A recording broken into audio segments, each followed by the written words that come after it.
following is a local resident producers program. The program content is the sole responsibility of the producer and does not necessarily reflect the views or policies of CATV2, Oshkosh Community Media Services, the City of Oshkosh, or Time Warner Cable.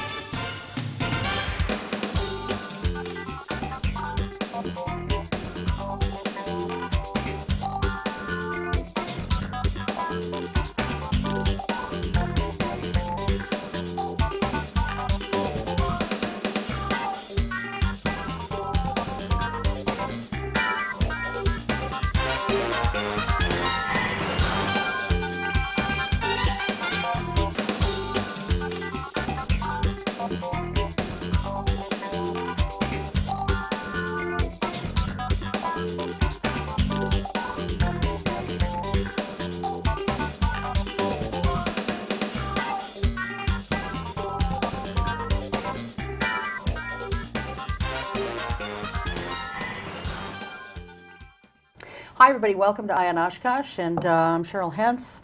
You all know that, I'm sure, by now after all these years. We're actually starting our ninth year this month, so it's been a long time that we've been on the air. Had a lot of guests, and one of our guests tonight is she's becoming a regular guest here, Sue Panek, the Executive Director of the Oshkosh Area United Way. And we're also joined this evening by Jim Chitwood. Jim is this year's United Way campaign chair, and we're very pleased to welcome both of them to Eye on Oshkosh this evening. So thanks for being here. We appreciate it. Thank you. Are we like the millionth customer or millionth guest? Yeah. What's the I don't prize? know, you know, I haven't figured that out. I should have to maybe go back and calculate everything up and see how many shows I've actually done and how many guests I've had. So anyway, well, thanks again for being here, and you are kicking off your campaign. We had you on about this time last year. Now, Jim, you're this year's chair. Obviously, it's a pretty big job. I'm not sure. Are you retired now? I'm retired, and I think that was one of the motivators for the board to ask me to step up to the plate there. That's why you decided to take on the project, because it is a big job. It is. Isn't it? I've been trying to duck and dodge requests to volunteer, and like I told Sue, I ducked when I should have dodged. But when you are invited to do something like this, I just felt it was important for me to say yes. My wife and I have lived my wife Kay and I have lived in the community for nearly 29 years. We've been well employed at the University of Wisconsin-Oshkosh and Kay at the Technical College. And our children had wonderful educations in the public school, and we've appreciated the cultural and the sporting events and all the nice life things that Oshkosh has provided us. And so I decided it's another opportunity to give back. My family and I have never had to use any of the services that have been funded by United Way. And so I have some time now, and so I've decided to assist in this year's campaign. So as chair, what kinds of things do you have to do? Well, come on programs like this. I come to programs like this. Did a taping yesterday. I've been accompanying Sue at some of our visitations to companies and businesses in the area, where we go in and talk to the CEO or CFO or someone in charge who's running their United Way campaign, and we thank them for what they've done in the past and thank them for what they'll be doing in the future. And then we discuss what are the activities they plan to do to fundraise. Mm-hmm. It can be anywhere from just offering the United Way pledge forms in their monthly paycheck, or to a point where some companies have monthly activities where they get the employees involved in activities to help fundraise. And so we're there to give them ideas, to give them support. Later on, we'll be going to some of these events to thank them in person and to do a little cheerleading, and just a really to good assist. Cheerleader. Well, Sue's a pro at this. So, Do you have the pom-poms too? No. But we can do that. I did escape, though, for a couple of meetings. There were 4:30 a.m. meetings with a certain company, but Sue did those. But, okay. I prefer things after 8:30. All right. I am retired. Well, you are retired, and you're deserving of a little bit of Yeah, thank ability you. to sleep in there. Now, before we talk about this year's goals and so forth, you mentioned UNK not ever having to use the services, and I haven't either, thank God. But so many people do need the Right. services that you all provide, and so let's talk a little bit about the various services because there are a lot that, Yes. that you provide. Right. We fund actually 46 local programs in our community, and they can range from, sometimes I tell people that United Way can fund programs from birth to death. We have programs that when a couple has their first child, a Parent Connection, a program of Family Services of Northeast Wisconsin will go in there and talk with those parents and do a quick assessment with them and say, here we're here to talk to you about, this is your first child. They don't come in with instructions. Here are things that you might want to know about that child. Here are the services that we can provide. The families then can take advantage of the services or not, or they can have home visits. They could have them come in and really like child-proof their home. Or they might just say, no, all we need is a newsletter, and maybe once in a while we'll call you and ask you for some advice. Then as the kids start to grow, they're like at the Boys and Girls Club, or they're in programs at the Y, or they're in Big Brothers, Big Sisters. As they get older, they might need some help with finances. And so we've got programs that will help people manage their finances. And train people how to balance their budgets, because unless your parents were good budgeters, you probably haven't gotten that skill. It's not Right. something that's just ingrained. It's usually a learned skill. And it's not taught too much in school anymore. Not yet. No, I So- mean, there's looking at requirements for teaching financial education or financial literacy, but for the most part, it hasn't been taught in the schools for many years. And then as they get older, maybe they're running into situations where they need some help, maybe with mortgage or rent on an emergency situation, or maybe their insurance, they don't have insurance, and so they need to use the Living Healthy Community Free Clinic or the dental clinic, the Tri-County Dental Clinic.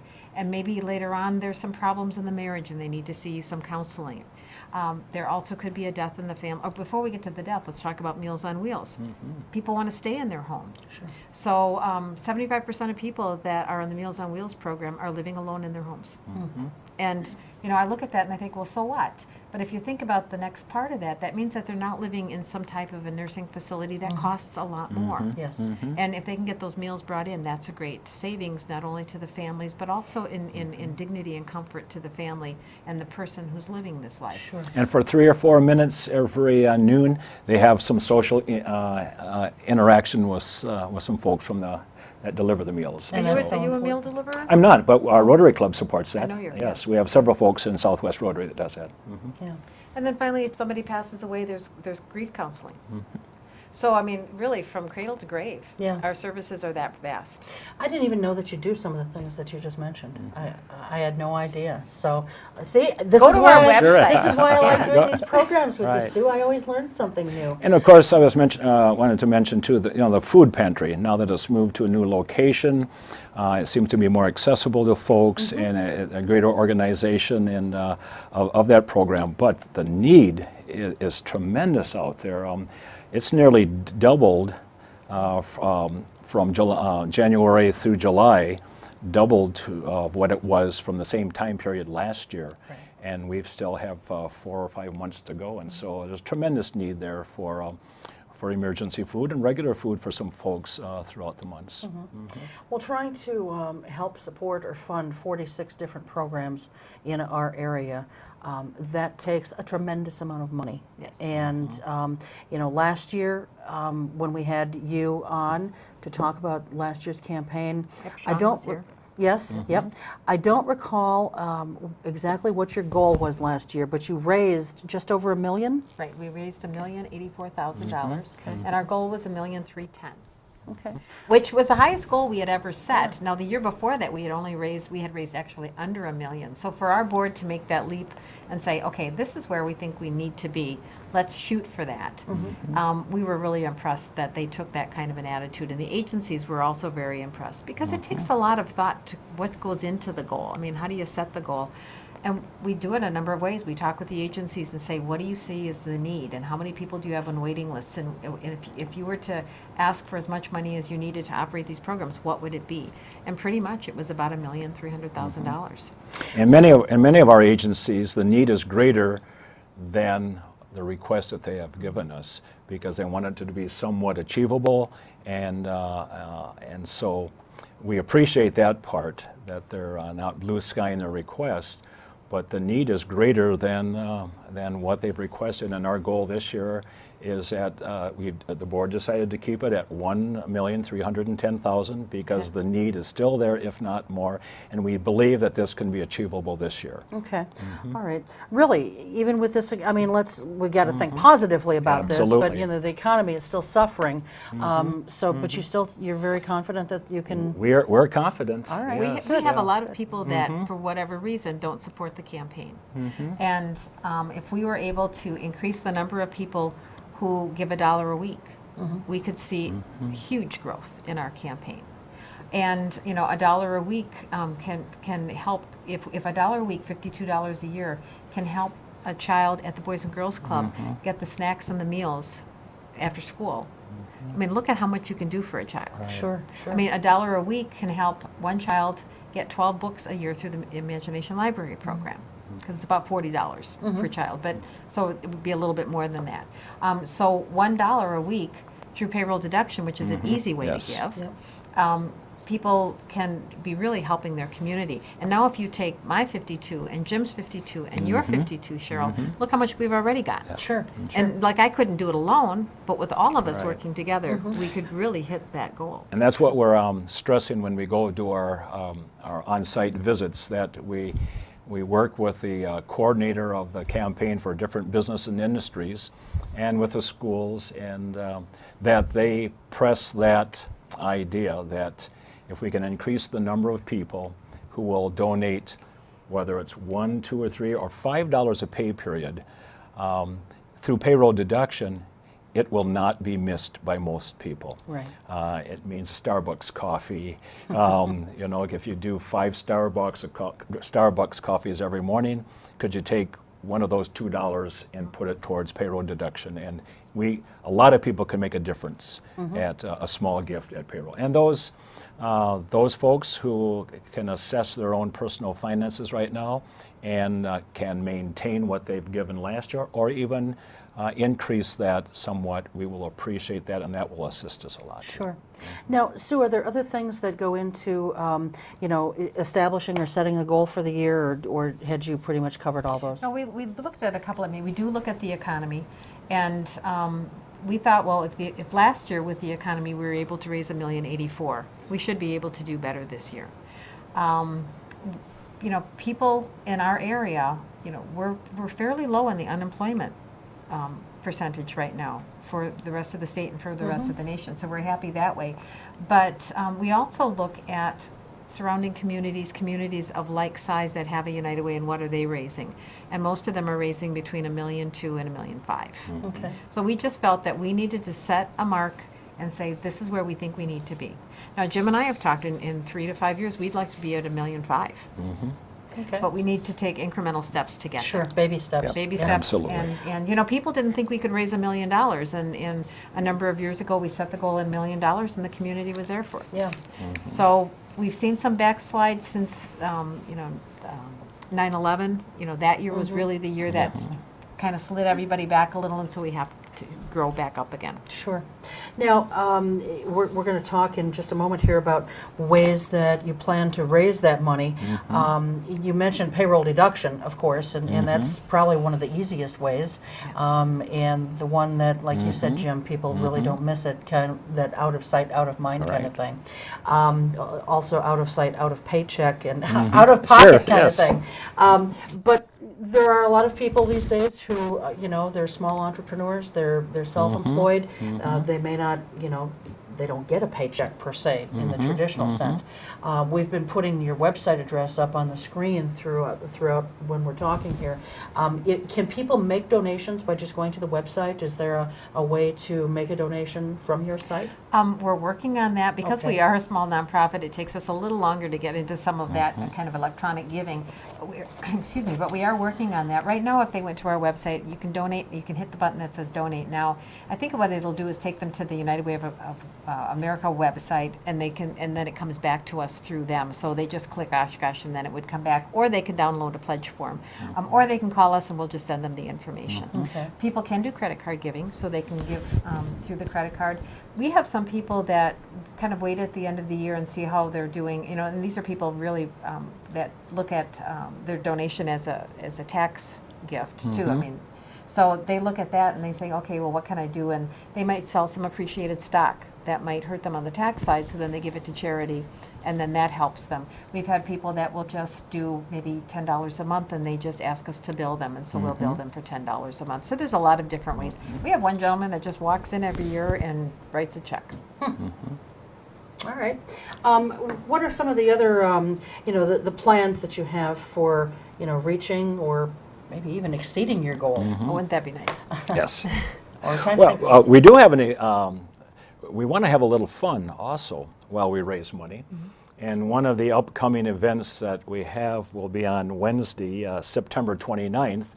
We have the Harlem Ambassadors. It's a basketball team, professional basketball team that very much like the Harlem Globetrotters. And they will come on in with their antics and good basketball playing, and they will bring their team in. And then what we do is provide a local team to play against them. Okay. The Harlem Globetrotters, they bring in their own Washington Generals, Yeah. another pro team, and they have a lot of fun. But we will have local folks, those who play basketball, And some those who don't play basketball very well, and those who just want to have a good time. So we have some former high school stars and college stars and people who will continue to play basketball in the rec leagues in Oshkosh, and some dignitaries that will be out. And this event will be held at North High School on Wednesday, September 29th at 7 o'clock is tip-off. At 6 o'clock we will open our doors, and many of our United Way agencies will be there with information and booths and things, so people can get an idea of what they do and what their programs do and offer for the citizens. And so it's going to be fun, and we're encouraging people to buy a ticket and come on out and take care of that. So Ted Van Dellen, the UW Oshkosh men's basketball coach, has volunteered to be the honorary coach.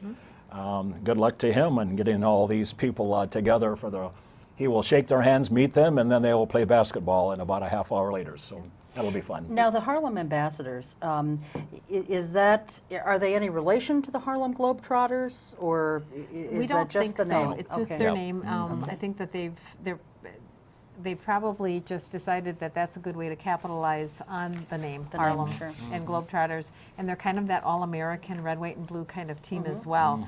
But they are pro basketball players or retired pro basketball players, Okay. and they do this for charity and to have a good time. Your previous guest, actually, I'm not going to tell too many players' names just yet, but your previous guest, Mark Roloff, has agreed to be on the team. Oh, okay. Yes, All right. so we're really excited about that. And he claims that he will be a star player. All That's right, what we heard. well, That's what we heard. He told us yeah. that in the hallway. we'll hold him to that. But you know what? I'm going to tell you, Cheryl, we've had some companies that have really done some creative things for the campaign. Before even on the 29th, on September 15th, we have a company, Hoffmaster, who just loves to do fun things with their employees and support United Way. And they try to have an event almost every month for United Way. So they're thinking about United Way all year long, where some people say, oh, it's United Way time again. Well, that's usually in the fall, but they think all the time United Way. So they're doing, they did a lot of fun things, and they'll do their regular campaign where they'll do their solicitation with their employees and do some special baskets and things. But their CEO came to them and said, I understand you don't have an event for September. What if he goes, there's probably something you don't know about me. He said, I sing and play guitar. And so he has offered to hold a concert for his employees and the community, and they're going to be doing it at the Boatyard on September 15th. Okay. And so $10 to get in, and he's actually going to support some things financially himself, and then the money will come back to United Way, and the Boatyard is also jumping on board and giving some money back to United Way to have the concert at their place. Okay. And for folks who don't know, that's the Boatyard Bar and Grill, and they're just off of 6th. Right. You kind of, just before you get to Main Street, if you're heading east, you before you get to that marina that's on the corner of Main and 6th, you turn in. It's kind of set back, but it's right on the river. Very nice place. Great place, And right? it's an open invitation. I think it's $10 a person, and so that'll be nice. And we also have another opportunity. One of the agencies, departments of the city, will have an opportunity to raise some money. I can't believe this, but there is a member of the Oshkosh Fire Department who cheers for the Vikings. His name is John Holland. And we have approached John, and he has agreed if the fire department, they haven't set the level, but if the firemen raise a certain amount of money, then he will wear a Green Bay Packer jersey on the day, Friday before the first Viking Green Bay game. And John will be putting out that challenge, and he really does not want to wear a Packer jersey. So John Holland, if you're listening, good luck, because you're going to be wearing a Packer uniform. Well, now that brings me to another point. The United Way and the NFL, we've talked about the basketball, now we're moving into football. The NFL and United Way have kind of a unique relationship, do they not? Oh, yes. We're really the charity of choice for the NFL and have been so for many, many years. So because Green Bay is really housed, or the Packers are housed up in the Green Bay area, but they really are the state team. They are what we have, and we're very proud of that. Sure. So while we don't get all the benefits, the Brown County United Way gets a few more benefits than we do of having the Packers up in that area. The NFL this year has a program called Back to Football Friday, and that's going to be September 10th. And that program is where fans can show their support for football by wearing jerseys, by having special events either at their schools or businesses. And if you have this special event, you can download all your information on the website to the NFL. And some school could possibly win a $10,000 grant. And so we've got groups partnering with the schools, companies partnering with the schools to do reading. The NFL really wants kids to get off the couches and get out and play. And it's really a 60-minute play kind of thing. Every day they need to be playing 60 minutes, and this is one way that companies can help support kids. So if people are interested in that, in some more information about Back to Football Friday, they can go onto our website at www.oshkosh-unitedway.org and go hit Back to Football Friday and learn more about that. But actually, we're going to be promoting Back to Football Friday from the 10th through the 17th, encouraging people to wear their jerseys that whole week if they can. And some companies will, if for $1 or $5, you can wear your Packer jersey to work. Okay. Because if you have a dress code, usually you have to wear certain kinds of clothes. But sometimes on Fridays before Packer games, they have little stickers that say, I dress this way for United Way, and they paid for the honor to come a little bit more casual and support their Well, team. there you go. And who doesn't want to be casual at work? Oh, I know. Some days you have to play dress up, but some days it's nice to be comfortable. That's right. A couple other things, related to that relationship between the NFL and United Way. There's public service announcements that are being done about that. NFL, Donald Driver is the Packer representative for United Way, and maybe last year you might remember we had Donald Driver on the billboards. We had a number of them here in town. I vaguely remember that. And he was wearing the Live United shirt. He was actually wearing the white and black version as opposed to the black and white version. But there he is, big as life, Donald Driver, Live United and supporting the United Way throughout the state. We've had great success. I met Lynn Dickey because of United Way. That was a lot of years ago. I was going to say, that's going back a ways. I met Lynn Dickey. I was working with Girl Scouts in Wausau, and I had the Okay. opportunity, because we were a United Way funded agency, to meet him, and he was going on, kind of a tour through the community to talk with businesses in support of United Way. So it's really a really nice relationship that we have, and we try to support them as well. So when they have the can drive for the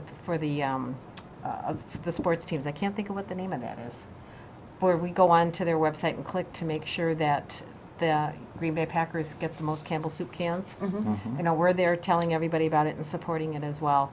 But it's nice to be able to have that relationship because they see the good work. Their players volunteer out in the community as well. You'll see them volunteering in any community where there's an NFL team. Sure. We also had an opportunity with another sporting group this past this past month. The PGA has a goal to increase the number of young people to start golfing, and so when the tournament was over in the Kohler area, they invited. They're hooking up with United Way. So the PGA, the Kohler Foundation, and United Way brought in 9 agencies, the leadership in agencies, and then they also brought in a number of young people to spend the day at the golf course on simulators, taking some golf lessons, meeting some pros, having lunch, wearing the shirts around the golf course, and being able to take pictures and things with that. And so that was not necessarily a fundraiser, but more of a friend raiser. But it got many of our children for a nice excursion over there to the east side of the state. We took about 36 kids on between Monday and Tuesday.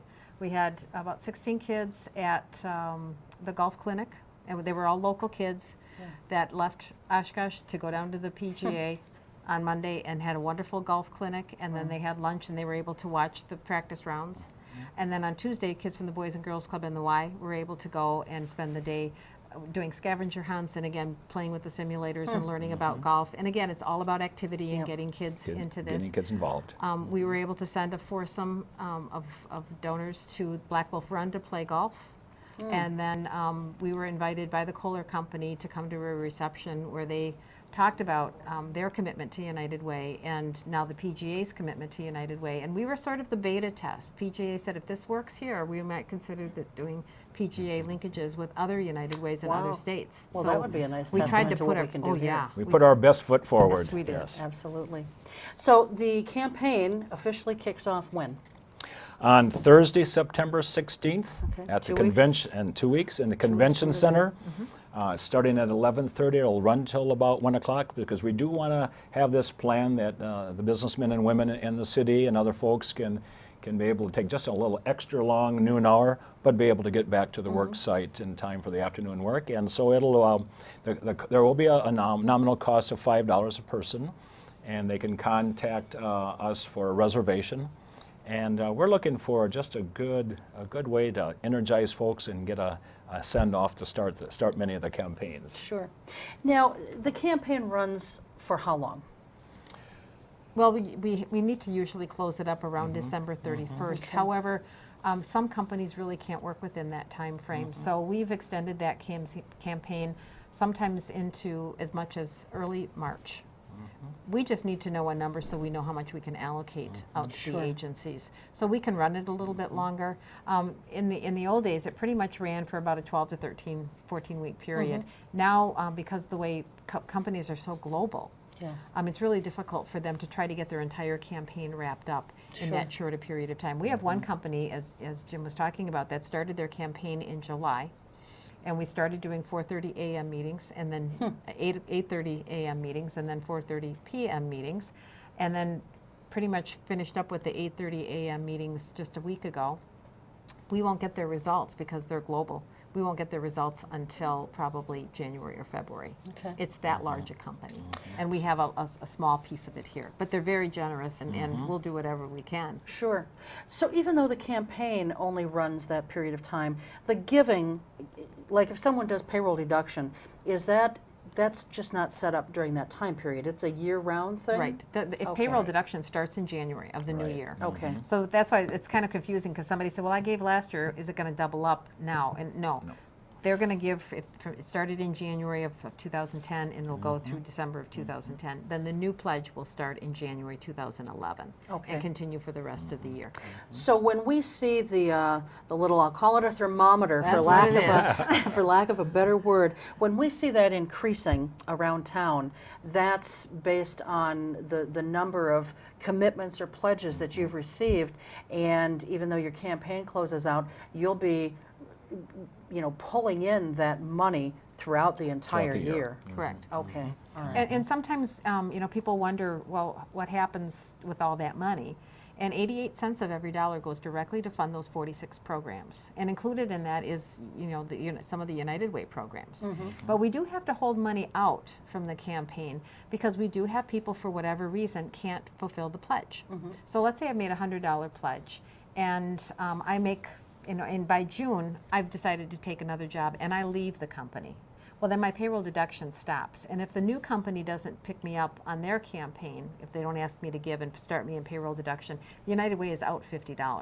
Well, we've given that $50 to the agencies already. Sure. It's committed. So we have to, we have like a savings account that we hold money for uncollected pledges. Also, I always tell people that there's three things about the campaign is, number one, we're cost effective, 88 cents of every dollar to those programs. What's raised here stays here. But sometimes that's not true because let's say somebody's from Neenah and they work here and they want their money to go to Neenah. So they'll designate to the United Way Fox Cities. Well, we have to hold money aside for that as well. Gotcha. So we have some reserves that we hold for those reasons. And we also do keep some money in the bank in case anything were to happen, like a Katrina, Yeah. where we couldn't raise money. What would happen to this community? So we try to hold enough money in the bank so that we could still fund the agencies for an entire year, Okay. even if we couldn't raise the money. So even though 88 cents out of each dollar, goes to fund these programs, if someone goes onto the website and they do that donate button, they click on that, and that goes to the national, does that whole amount that they give, if someone donates $25, the whole 25 comes back Yeah, here? that'll come back. Okay. Yeah. And then 88% of that would go to fund the programs? Right. Okay, gotcha. And if anyone wants to, they can go to our website again, and there's a whole host of we have a sheet that says exactly where the money went, like to Big Brothers Big Sisters for the community-based mentoring program, how much money went there, how much went to the school-based mentoring program, how much went to the American Red Cross Emergency Disaster Services. All of that is right on our pledge on our website. And we also put it on the back side of our pledge form too, because I don't think it's fair for us to go into a company and say, hey, we'd like you to give, but we don't want you to know where the money's going. So we spell it out. It's on the back of the pledge form. When they rip apart their pledge form, they keep the pink copy for their own receipt. That information is listed right on there, so they always know where their money is going. And also we ask for some accountability. And so indeed, as the funds are gathered and we prepare next year's allocations, the companies or the agencies and the programs are asking for that. They must show us what their goals were this past year and what their successes were and why or why not they did not achieve their goals. And that's all taken into consideration when it comes time to allocate funds for the next year. Okay. So all we right. do ask for accountability. And they also provide us with monthly expense accounts or monthly expense statements, their budgets. Sure. So we see if we get a little worried that maybe an agency is spending more than they're taking in, we might call them up and says, is everything okay? Or they might call us up and say, we need a little extra money this month because in some cases, let's say one counseling agency, they need usually more money right up front because the insurance reimbursement doesn't kick in right away. Okay. Where maybe the Y or the Boys and Girls Club need more money in the summer because that's when they're heavy in programming. Sure, sure. Okay. Well, before we move on to some of these other things that United Way is involved in, anything else on the campaign that either of you think we should touch on? We just, first of all, I think we just need to say thank you to those people Yes. that already support us. And people have been generous in this community. We just need more people to be generous. Right. Sure. Because you can't keep going to the same people and asking the same people to give more. We really need to build a stronger base, and that's really what this year's campaign is going to be about. Sean started that last year, and we did see an increase. We want to see an increase again this year. And I think if people would, and no gift is too small. I guess that's, Cheryl, that's the other thing. We've said $1 or $5 or $2. I had a lady one time come up to me and she said, I can only do 25 cents. Is 25 cents okay? I said, 25 cents a week is great. Because that 25 cents to her was really coming out of, it wasn't coming out of her discretionary money. That was coming out of maybe some other money that helped her live. Sure. And she was really making a conscious decision to do that. So it doesn't matter how small the gift is. We have people that give as little as $25 a pay period to people that give as much as $10,000 And if, a and if year. people are wondering, we encourage them to go to the website and look at the different programs and agencies and services that are provided to determine if something there would stimulate them to start the program and start giving. And you know, we have three things. Live United is really about, and Jim's wearing the shirt, Live United is about giving, advocating, and or volunteering. Some people can do all three of those things. Some people can give, but they don't advocate or volunteer. Some people advocate for others in the community, but they can't give or volunteer. And then you have people who volunteer. And all three of those things are important. When you can do all three, that's great, but if you can't, at least try to do one of them. It's like a three-legged stool. It is a Absolutely. three-legged, well, it is, but you know what? If you even do one, the stool still stands. Yep. Well, that's true. That's true. All right. Okay. Well, unfortunately, now we're out of time, so we can't touch on some of these other things that you guys do. But one thing that's coming up, and we're going to have you back on, along with Eileen Conley-Kiesler, Yes. you know, probably a few months from now, after the election is over, the fall election, is the life study. I got to put my glasses on to read this. It is the leading indicators for excellence. Yes. And people have been reading about that in the newspaper a little bit, and we're going to have you guys back and, Right. and talk about that. And we're So- excited about Good, it. It's a big yes. project, but we're excited. It's, it's local and regional. All right, excellent. Thank Very you. good. Thanks, Thanks, to both of Cheryl. you for being here, Appreciate and that, good luck with yes. the campaign. We're going to take a real short break. When we come back, we will be joined by Tom Nelson, who is running for Lieutenant Governor on the Democratic ticket here in the state. We'll be right back.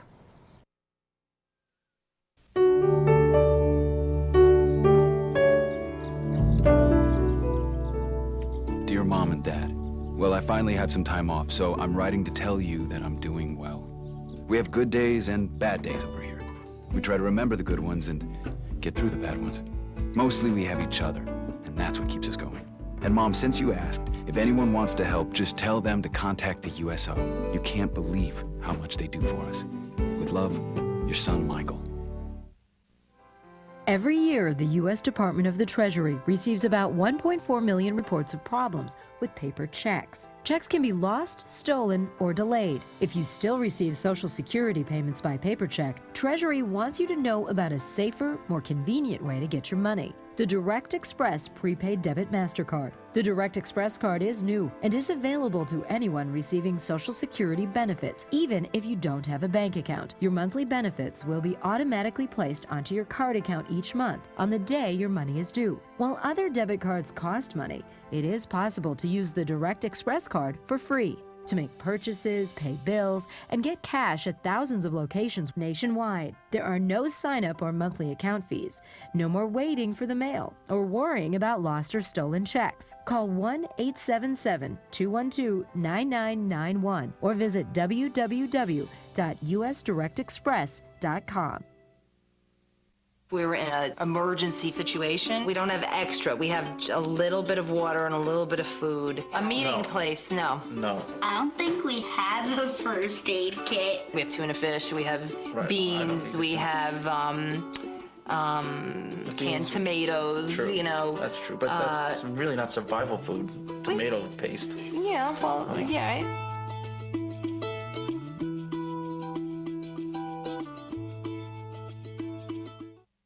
And welcome back to the second half of Eye on Oshkosh. As promised, Tom Nelson is here now joining us. He is running for Lieutenant Governor for the state of Wisconsin on the Democratic ticket. He is currently a member of the Wisconsin State Assembly, and he's been on once before with Gordon Hentz, and so we're very pleased to have you back on solo tonight. Yes. So thanks Good to be much for back. being here. The primary is being held on Tuesday, September 14th, and no matter who your picks are for the different offices, do go out and vote. And if you can't get to the polls, contact your local city clerk or county clerk and maybe vote by absentee ballot before the actual election day. So anyway, thanks again for being here. We were just talking a little bit. It's difficult to really know who all the candidates for this race are. There's not a whole lot out there on the internet about this, and I'm not exactly sure why. You're one of 4 Democratic candidates. I found 2 candidates, Brett Davis, who's a Republican, and then Superior Mayor Dave Ross is also a candidate for Lieutenant Governor.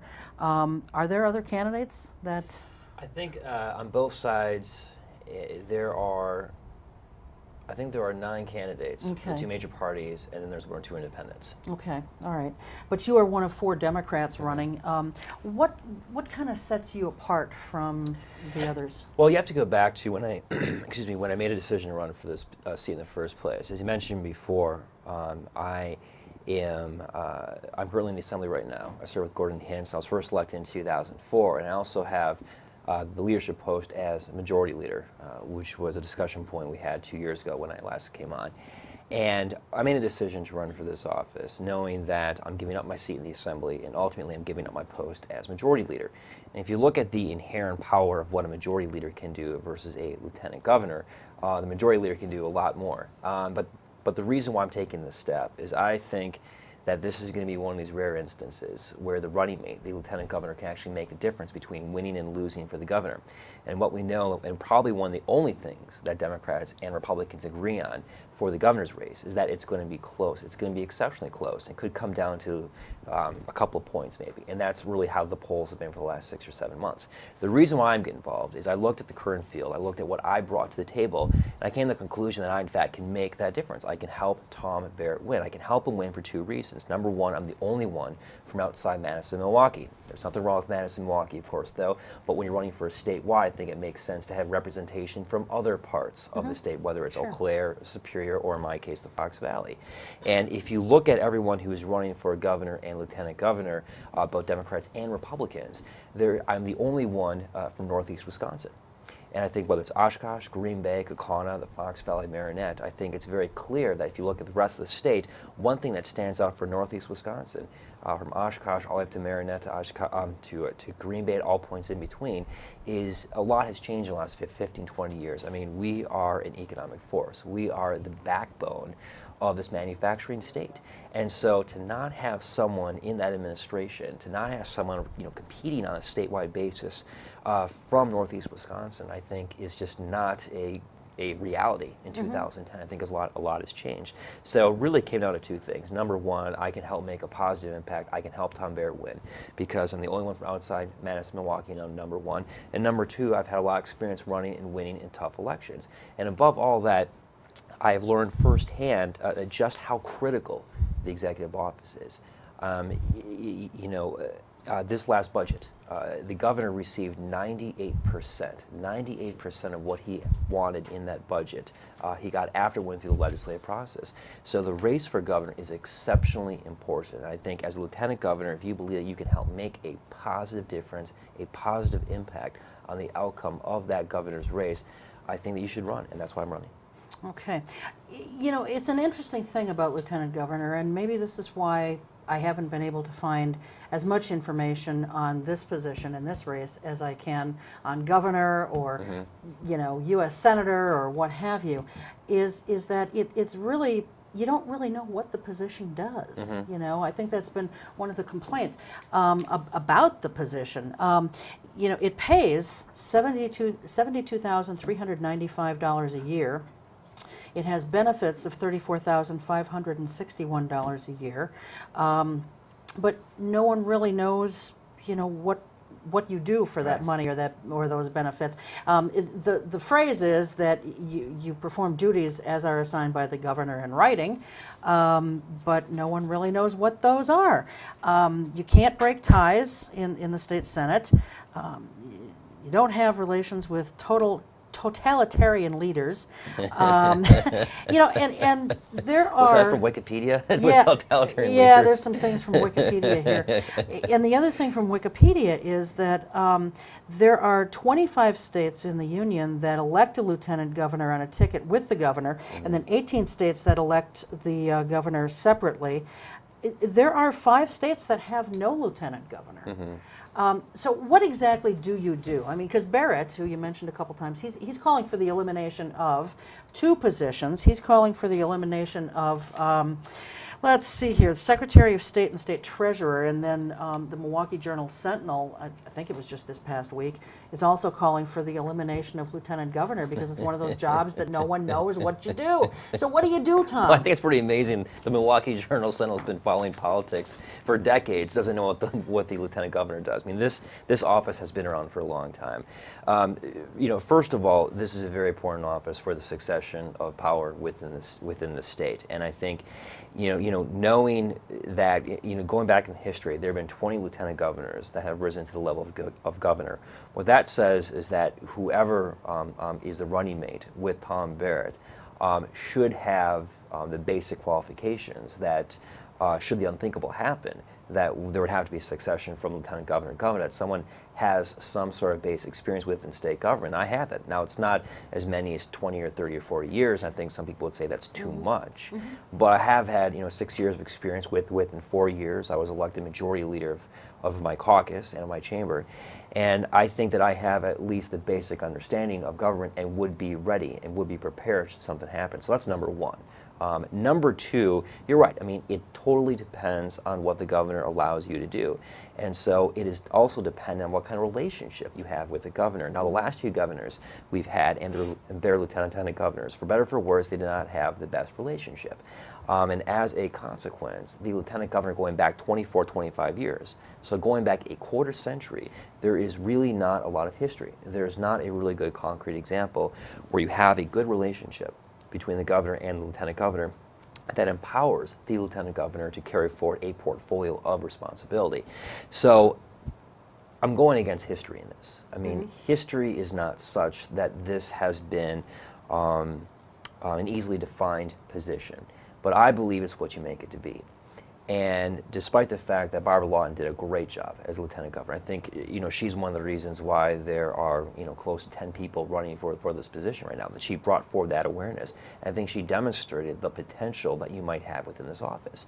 But the missing link is having that relationship with the governor. Before I decided to run, I sat down with Tom Barrett, and I wanted to find out from him what his governance philosophy was, what kind of role he saw the lieutenant governor playing in his administration. And I sat down with him for 2 hours, and I walked away from the meeting convinced that here was someone that wants to fully and completely empower his lieutenant governor. If you look at his tenure as mayor of Milwaukee, if you talk to members of his cabinet, they will all agree that Tom Barrett is someone who empowers people around him to give them responsibility, to give them a portfolio of different issues, programs, policies to work on. And so I'm looking forward to not just having that opportunity to expand the portfolio of Lieutenant Governor, but in doing so, helping to make history, to show that this constitutional office is very meaningful and can have a huge impact, not just directly on the administration, but indirectly on the lives of thousands of Wisconsinites. Sure. Of course, that only works if Barrett's elected. I mean, there's that possibility that someone else might get elected to the office of governor. And then what kind of a relationship would you expect to have with that person? I mean, especially if you're a Democrat, right, and the winner is a Republican.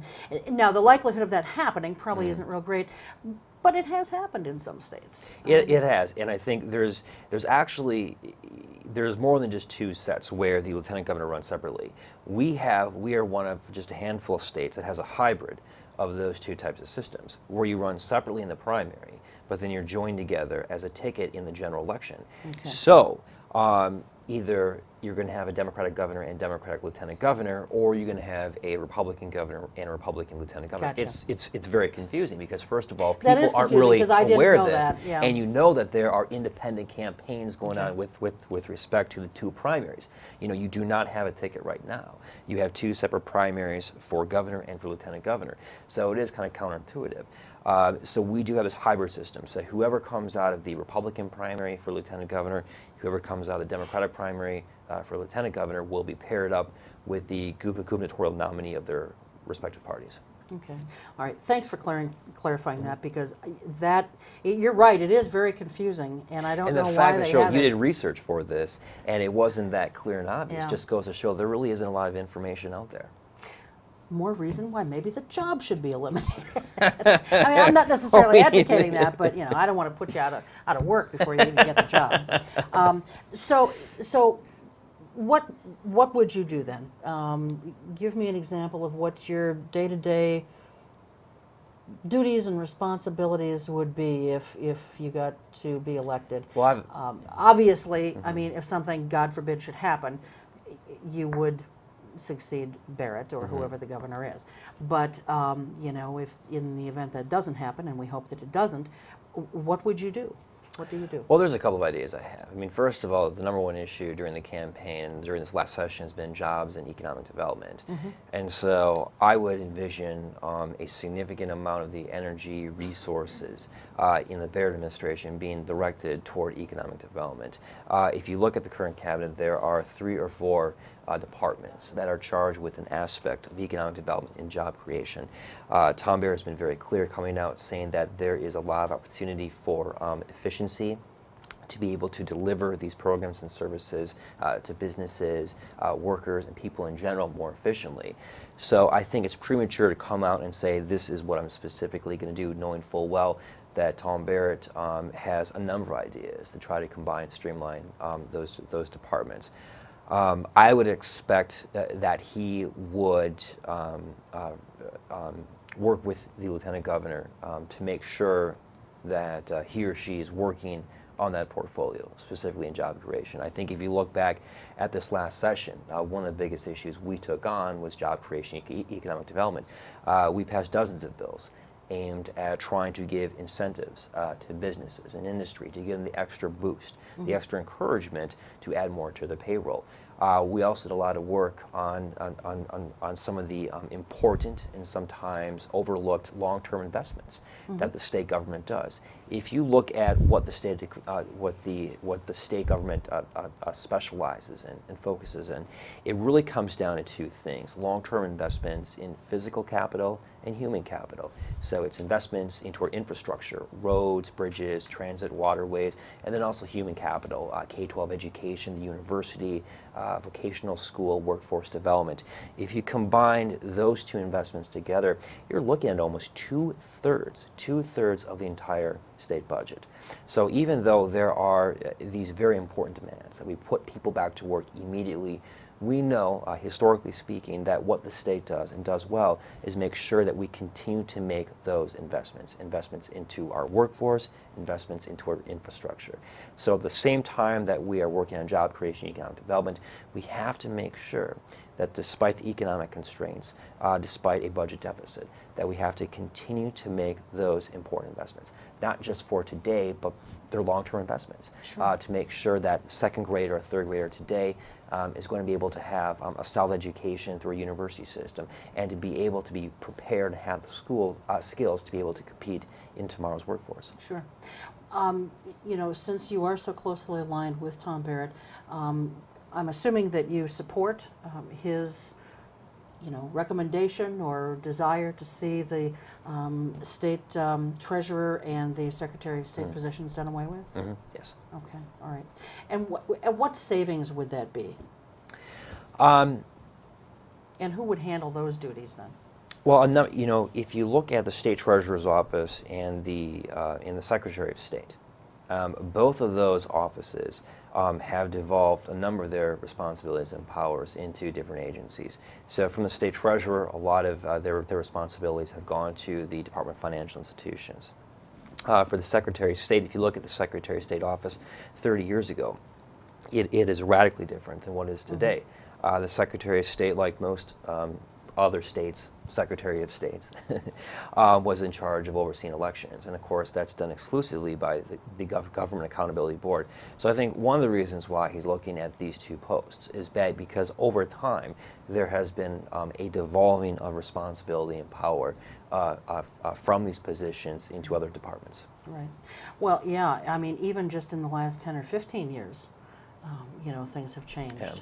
I haven't followed the state treasurer's position that much, but, you know, the Secretary of State, you know, when you're applying for business licenses or what have you, trademarks, logos, any of that kind of stuff, you know, his office still oversees that, but I've kind of watched But the portfolio has been, yeah, exactly. a dwindling of responsibilities. So, okay, good. Now, you know, obviously you are fairly closely aligned with your Democratic opponents on some issues.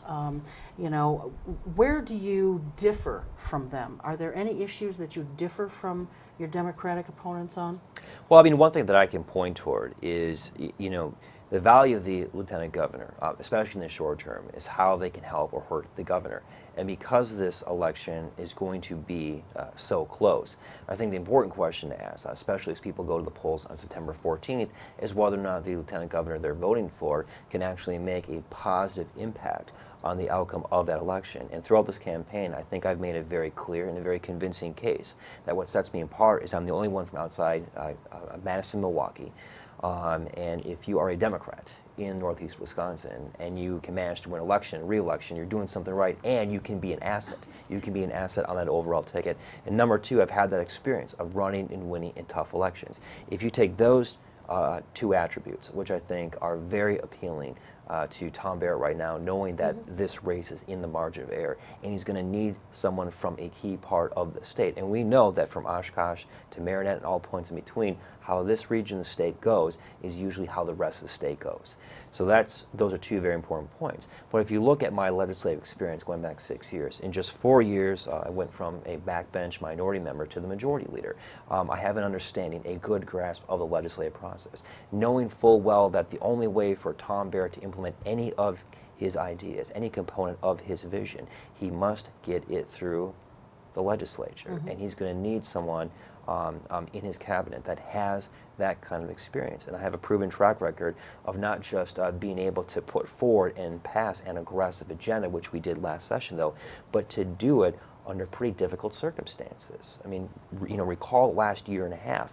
I mean, this was the most difficult session on the books. I mean, we had to close a $6.6 billion budget deficit, the largest deficit in state history, and to be able to push forward an aggressive pro-jobs, job creation agenda with those kind of constraints is certainly quite a challenge. So I think if you combine those attributes, I think I bring a lot of benefits to the table to help Tom Barrett win the election, and number two, to be a very active and aggressive key component of his cabinet once elected.